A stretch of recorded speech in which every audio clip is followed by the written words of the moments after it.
The Lord be with you. Good day, everyone. Today is Monday, and our gospel will be coming from St. Matthew chapter 5, verses 38 to 42.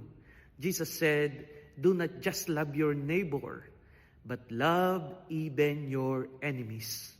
I think this is what we need today, especially that there is an ongoing war in different parts of the world, particularly between Russia and Ukraine, between Iran and Israel.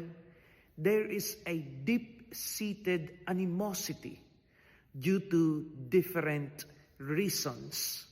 However, if only love, compassion, justice, common good will be put forward by both sides, peace will reign in our hearts.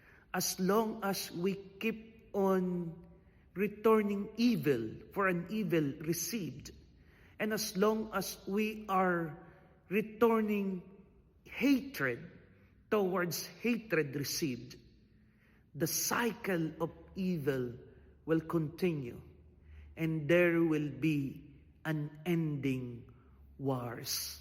Let us pray to our King of peace, Jesus Christ.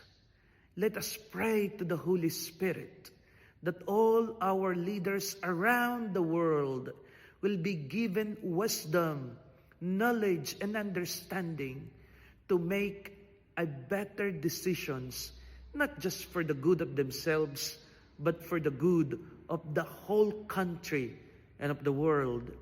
And let us pray that one day we can truly live in a peaceful world. As Jesus said, love even your enemies and love even the unlovable.